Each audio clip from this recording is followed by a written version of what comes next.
Hey everyone, my name is Jet. I also go by Code Doctor. If you ever want to reach me, you can email me, codedr, C-O-D-E-D-R @amazon.com. I am from Portland, Oregon, and I like to submit talks to places in the southern part of the United States from like November through March, so I have a place to go warm up. I have been an OWASP member for, I don't know, about a decade now, lifetime membership. I'm available on Twitter, LinkedIn, GitHub, so forth. Please feel free to reach out. Would love to talk to other folks. I also like to contribute to OWASP projects. So I spent the last 4 years developing security education content for Nike. And now I'm at Amazon trying to expand that, and just the scale of a company like the size of Amazon. It's funny, there were about 6,000 developers in total at Nike. And I work now at Amazon in the devices organization. If you're not familiar, Amazon has AWS and retail, and we also make things like Alexa and Ring and all of that kind of stuff. So I work on the devices side, and there's like 15,000 folks just in devices. So the scale of trying to reach developers with the information and get training into their brain is an interesting challenge for sure.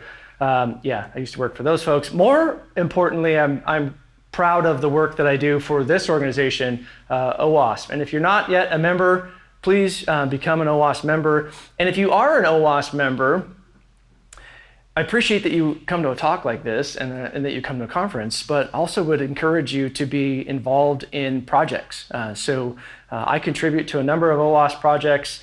Obviously the secrets management cheat sheet, which we'll talk to you a little bit about today. I also contribute to the ASVS, as well as a number of other projects.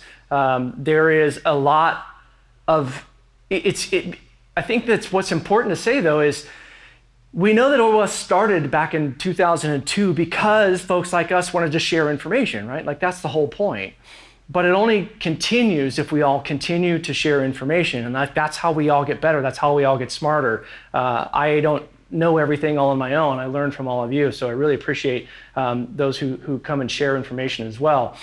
This is from the Wayback Machine, the OWASP website back in 2002. You can see things have evolved quite a bit since then, and yet still a number of really interesting projects are taking place. And as Jim may have shown earlier today as well in his keynote, this is where OWASP chapters are located now all around the world. It's amazing to think that it started with just a wiki page and a few folks talking, and has grown into such an amazing thing. So please become more involved if you're not already. So in addition to the secrets management cheat sheet, I also authored my first project.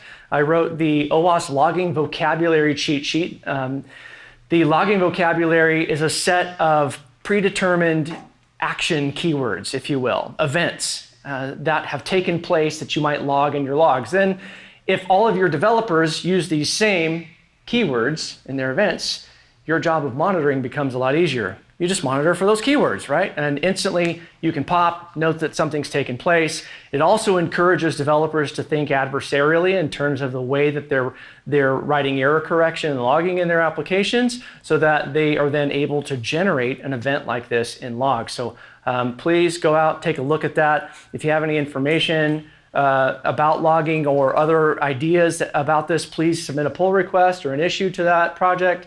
I'd love to get more traction around that one as well. Also contribute to the OWASP Application Security Verification Standard. So, caveat, I was a software engineer 20 plus years before I got into this gig. About 8 years ago, I had a fight with information security. They came to me and brought a 300 plus page report with over 1,000 defects, and it just said, fix it. No prioritization, no guidance, no nothing. And by the way, you have 30 days to fix all of these, or you go on a report to the CEO and you stay there until they're all fixed. So what did I do? I quit. You know, I decided there had to be a better way to do application security than that. And it's not just about finding flaws and throwing it over the wall. It's about fixing flaws. So things like the ASVS is a tool that we can put into developers' hands to say, hey, these are the right things to do. The OWASP top 10 proactive controls is the antidote to the OWASP top 10 bad things that we like to smack people on the hand about. So highly recommend encouraging the use of these things as well, and please contribute to these projects as well. And on to what the main point to talk about is the OWASP secrets management cheat sheet. So conversation started, I want to say it was about 9 months ago. Jerome Williamson was working on a project called Project Wrong Secrets, and I'll talk a little bit about that as well and point you to that later on. Project Wrong Secrets is like Juice Shop or WebGoat for secrets management. It's like find all the places we did secrets management wrong in this app. And hey, why do you know? It's also a great place to tune your detections for secrets in code and things like that using the Wrong Secrets app, right? So hey, look, we can look for secrets went wrong here. When he began that work, he realized, this is great, and it's like the OWASP top 10 or it's like Juice Shop, we can find all the things that went wrong, but what about teaching people how to do it right? And I really appreciate that. He came on to the OWASP Slack channel and said, hey, anybody interested in secrets management? I think that we should probably write at least a cheat sheet, if not a larger standard related to that. And I jumped in. I'm like, oh yes, absolutely. Like, this is a very important piece of work. I'm happy to contribute as well. So I contributed a couple of the last 2 sections. And it also highlighted something really interesting to me, that there's quite a bit of, varying opinions on how secrets management ought to be done. And we had some really lively discussions in that channel. So I was really interested to see that as well. Again, highlighting that if you read something in the OWASP secrets management cheat sheet, when of course you go back to your office and you dive through this thing all on your own, and you see something you disagree with, open an issue. Let's talk about it, or get in the OWASP Slack channel. It's a great place to talk about these things. So what I'm going to give you today is not a comprehensive overview of the secrets management cheat sheet, because RTFM, you can read it yourself, right? Like, it's a very long thing. But what I want to give you is some of the high points that I think are really important. So again, it's out on the OWASP org on GitHub, available for download and your contribution. You also going to call out again, please find projects that are interested in you, that match your skill set, and even documentation is important. So if you're going to contribute anything to get started, documentation is a fine place to start. All right, enough about all that. Here we go. So first, I want to call out some of the great folks that have contributed to this: Ben DeHaan, Zoe Braderman, Jim Manico, Jacob Mikowski, Jerome Williamson, Dominic DeSmit, and Anastasia, as well as OWASP Wrong Secrets. So highly recommend this. This has been a lot of fun. I've been downloading it, playing with it, looking for ways to use it to hone detections as well. This is the brainchild that began the project. So thinking about what secrets mean to us and why this is important, the GitGuardian folks put out a report every year called the State of Secret Sprawl, right? And they ask the question, how leaky was 2021? Over 6 million secrets were detected in 2021. That's a 2x increase over the previous year. On average, 3 commits out of 1,000 exposed at least one secret. That's up 50%. So what we're talking about here is secrets in code, right? So, it's funny, developers don't necessarily always understand this. And one of the ways that I find that developers leak secrets in code is simply because it's a really easy way to begin development, right? We start doing things and we're prototyping and that sort of thing. And so, hey, really quick, I'm just going to make a variable and I'm going to hard code something. And then, I'll remove that later and connect it to Secrets Manager and wire up all the tubes and all that stuff. Well, sometimes that doesn't happen, right? They didn't finish that work and it all stayed in there. The CodeCov supply chain attack exposed customer credentials, and this is a case where the initial attack vector was a remote code execution, not remote code execution, but a a file upload vulnerability where the code where they were able to overwrite a particular file, and by that then be able to read that file, which then exposed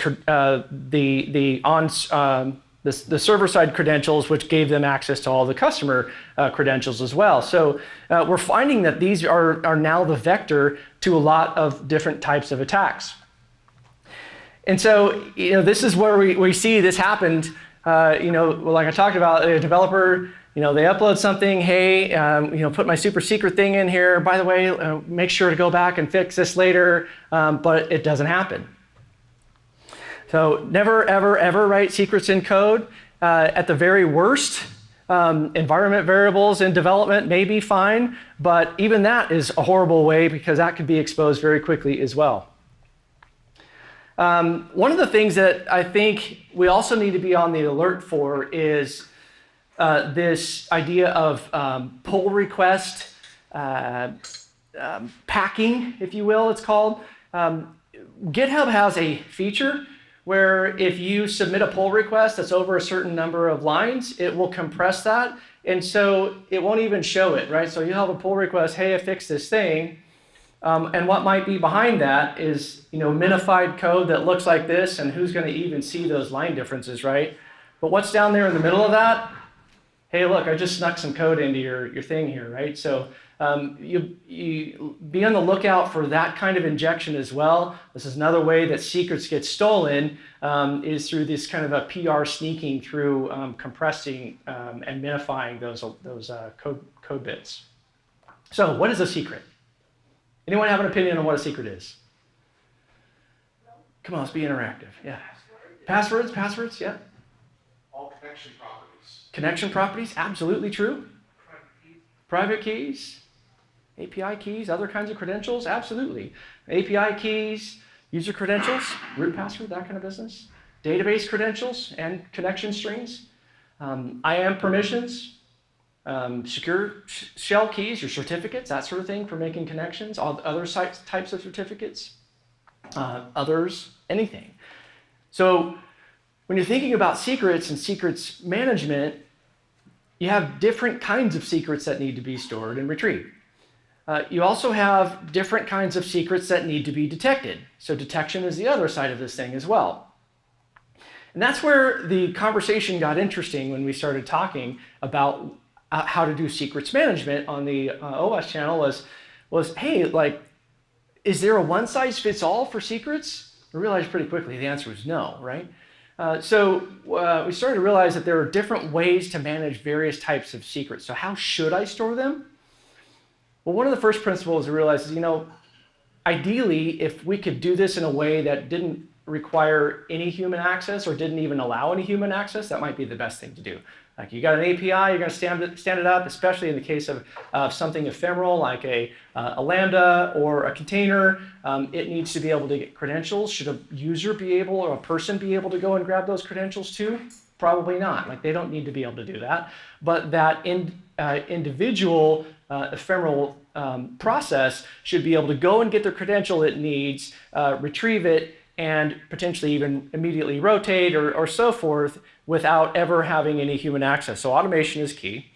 Definitely should never, ever, ever, ever, ever, ever, ever be in code.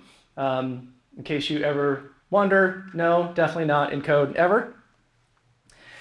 The next one idea that we came up is your secrets management should be ideally in close proximity to where it's being used. And what I mean by that is, and this is kind of it goes back to the not any one size fits all, is let's say, so for instance, when I worked at Nike, if you go to the Nike Inc. org on GitHub, that's our their open source contributions, there's a platform that they created for secrets management called Cerberus. It's open source and it's great for managing RESTful infrastructure and cloud-based stuff, super cool.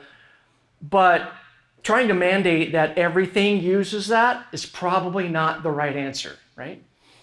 Because what happens when you've got code running in various AWS accounts tied to the master, and they don't have Cloud Connect, anything back to our infrastructure at all. they're purely running all on their own, then how do they get secrets from Cerberus? Well, why should they get secrets from Cerberus? Maybe they should get secrets from, I don't know, AWS Secrets Manager, right? That seems to make sense. And information security, unfortunately, the team that I worked on said, nope, we have a standard. It's written in policy. I'm like, well, maybe rewrite the policy. Like, maybe that's dumb. Like, maybe there's a better way to do this. Like, manage things closer to where they're used. Maybe HashiCorp Vault makes more sense for your orchestration infrastructure, and so on and so forth, right? Also, this is not a time for elegant complexity. This is another one where we start having conversation, and developers like, oh, well, I'm going to push it out to this, and I'm going to encrypt it here, and I'm going to pull it from that, and I'm going to have a different service process that runs it, and all these various steps, and 85,000 lines of code. And I'm like, well, does that really make sense? Like, especially when infrastructure and processes for this already exist, right? Especially when we're talking about cloud. So if there's a simple way to do it, choose the simple way to do it first. So then some common questions began to come up as well. How should I load those secrets now that I have them? Environment variables are big fat no-no. Please don't use environment variables any more than you would your writing them directly into code. Environment variables are commonly logged for debugging. In fact, a lot of times when developers log, they'll grab env and just log that whole thing, right? And see what's in there and do some work. So definitely not a good place to run as well. And then it's also potentially exposed in other places. So highly recommend not using environment variables. I like to see injection of secrets loaded during bootstrapping. So your container runtime starts up, your Lambda's starting up. That's the time to go and get secrets. When your database is starting up, that sort of thing, it's the time for credentials to be created. And also, that if you do that bootstrapping work, then you already have the automation tooling in place to rotate as well. So highly recommend rotating those secrets as soon as they're being created, and secrets not lasting any longer than they ought to, or than they're required. One other method that I've seen recently, which I thought was pretty cool, is loading secrets into a container via a temporary mount. So container creates a mount on the file system. Secrets get written to that file system for the container to read, and then that file system gets wiped out, so it's not there anymore. And then the container has the information it needs. It's not an environment variable. It's just sitting there in memory, and it can go do its thing. And the secret never got written or never got exposed to anyone, and couldn't be logged anywhere, if not in an ENV and so forth. Use your CIs and orchestrators, but be sure that what you're using is actually encrypted. So etcd is not a place to store secrets. It's in that plain text. Please don't store secrets in etcd. Use what's built in encryption and stuff for Kubernetes and so forth, or use something like Hashi or Keysight and so forth. Other purpose-built tools. I mentioned Cerberus. There are lots of great tools out there, platforms for managing secrets to get that information that you need when you're running things. Next, detection. What do I do if secrets are exposed? So number one is you need detection. And as we mentioned before, there are lots of different kinds of secrets. Make sure that you have detection for various secrets and you test it out. If you haven't tested your detection doesn't work. Make sure that you're testing and verifying that actually works. We've tried Yelp's project, the Detect Secrets platform, and it works really well. Still, like anything else though, it requires tuning. Highly recommend the use of a tool like that, but also tuning. It's pretty cool. You can just do detect secret scan. You can create a baseline. You can scan non-Git files and yada, yada, yada. In addition to detection, you also need a response plan. So this is all covered in the secrets management cheat sheet. Again, you need to make sure that you have a clear break glass scenario. What do you do if the secrets are exposed so that they can be rotated and the cleanup done and so forth? How do you instantly rotate those? I think that's critical.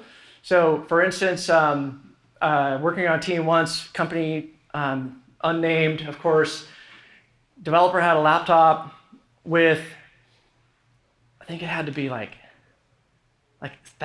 over 1,000 certificates on it for all of the SSH keys for all of their hardware infrastructure, for all the bare metal infrastructure in their organization, and went to dinner with that laptop in the car, smash and grab, laptop's gone.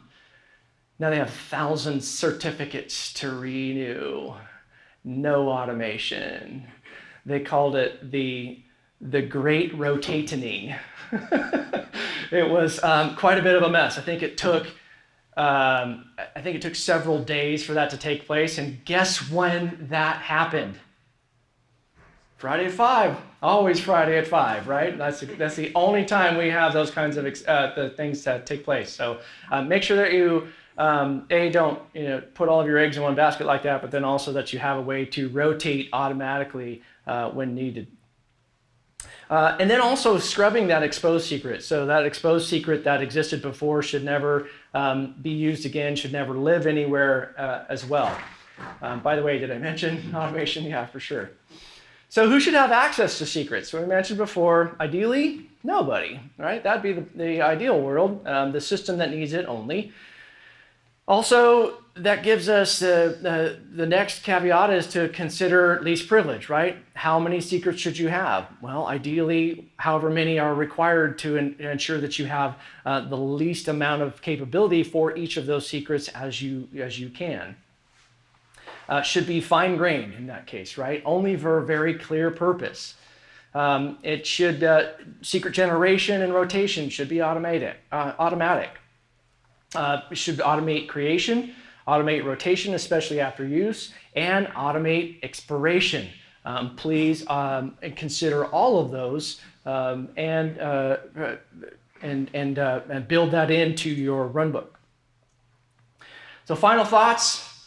Log all the things, right? Well, no, almost all the things. You should never log your secrets as well. And that's another place where you want to have detections on logging to determine if secrets are in fact being logged anywhere and clean that up when need be. Of course, I worked for 4 months as a contractor in incident response once. And this is one of those places where once an IR, always an IR, kind of have this heart like, oh man, I don't want to have to go after your logs, so please don't stuff in there things in there like PII that don't belong, especially secrets.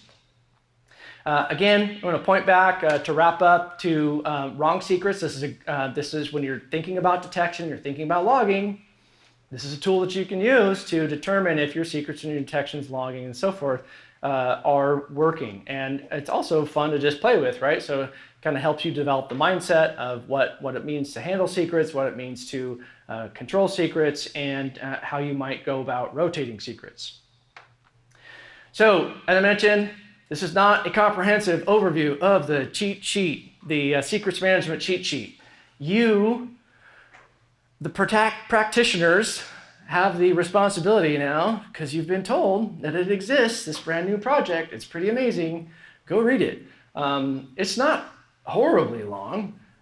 You can probably read it in an hour or so, but it is it's chock full of a lot of deep information. I think the best 2 sections, of course, are the ones on incident response and logging in business, were the ones that I wrote, of course. But if you find any issues with that, again, please open tickets in GitHub issues. If you want to contribute, we're still looking for more contributors. Submit PRs, always open to those things as well. And finally, thank you very much. I am with Amazon now, so you are welcome to meet me at the Amazon table. I'll be out there after this. By the way, when Jim mentioned, gosh, I love Jim. He mentioned that there's a lot of jobs out there. And if you don't love where you're at, you might want to consider at least having some conversations with people who do love where they're at. So I'll be at the Amazon table and would love to talk to any of you. Thank you. And we can take questions if you like. Yeah. So you talked about the secrets in the code, but there's also a place where secret gets leaked. There's the Jira tickets, where the people end up putting some laws or things things where they're gonna change in the production, and they end up leaking the secrets over there as well. That's a great point. So don't put secrets in Jira. That's what a brilliant. Don't put secrets in Slack. Please. It's interesting that you bring that up. No, I'm not going to join this call. No, stop. Sorry. Slack is a software as a service, right? It's a cloud-based thing. Everybody uses the same Slack, except when you don't. Guess who doesn't use their Slack? Amazon has their own Slack because, like, we are the cloud. We run it in our own cloud, right? You hands off our cloud. But not everybody has that ability. So when you're putting secrets in Slack, you're putting them in someone else's infrastructure. When you're putting in, especially if you're using, hosted instances of ticket systems, Jira is not the only one. Customer service is another place that secrets could be logged, right? So any of your ticket management systems of any kind should never have any secrets in that. And that's a place that you might miss from a detection standpoint. So make sure that your detections are looking for secrets in those places as well. That's brilliant. Thank you. Yeah. I have a question. So I've talked to some of the engineers where I work, and there's a movement to sort of centralize so that all the applications go to one place to get their secrets versus different engineering teams creating their own. And it seems to me there's a trade-off there. It could be great centralized, but it also could create a single point of failure. Right. What are your thoughts on that? Yeah, so that was precisely the conversation that we had, and that where I disagree with centralization for a few different reasons, personally. Incident response loves centralized place because then I only got one place to go look and clean up. That's great. I love that, right? But single point of failure is a bad thing from that as well. And then also, if it's in order to be a single set of infrastructure for you to manage secrets in, it has to be built to handle all different kinds of secrets, right? And that's not necessarily a viable solution. So you're not going to put your certificates in a key store per se. You're going to want some other sort of vault for that. So the reality is you probably already have different kinds of secrets already.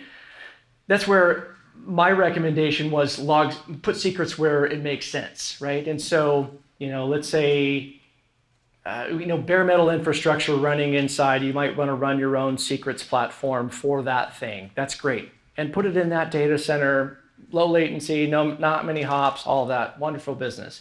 You got Lambdas running in AWS, that needs to be getting secrets from Secrets Manager because it's right next door. It doesn't make sense to come back into your infrastructure, grab those secrets, go back out. That doesn't make any sense, right? So the recommendation there is put your secrets in closest proximity, but then document that. That's part of your runbook, and that's part of your detections plan, is you need to make sure that you know where all of the secrets are, why they are where they are, and what your plan is for getting after them. Yeah. In the back? This kind of picks up on where her question was there. You've described a whole set of secrets and types and natures about those secrets, facets about those secrets. Has anyone put together a playbook that says, system identities, process identities, this type of secret pattern, here's the pattern sets that go with it? Because I can just think of the matrix you're describing there, and I could get lost. Yeah, for sure. So it is described in more detail in the secrets management cheat sheet with some prescriptive recommendations even for various tooling providers that might be useful, but not necessarily one over the other or anything, but just some ideas of those sorts of things. But I don't know that there's an exact matrix of here's the place to put this thing versus that thing. Right. I think there's a model being formed. Sure, yeah. You can almost say the same thing in different types of identities, how they should be treated, but there's a model that maps to this type of secret, this type of locality, the dimensions you described there. And here's the 5 most common options, still in yours based on your nature, but there is something there. That's great. I'm looking forward to the GitHub issue coming in from you, buddy. You just volunteered. And also, I got to just realize as well, multi-region is also part of that, right? So storing your secrets in the region that they are needed. And they shouldn't be the same across all regions. They should be different in each region. All of those sorts of things need to exist as well, so that the exposure of one doesn't open it up to the whole thing. So that's very true. Anyone else? Thank you, everyone. Appreciate you being here. Again, if you're not an OWASP member, become one. If you're not contributing to any projects, you should. And I'll be at the table at Amazon in the hallway. Thank you.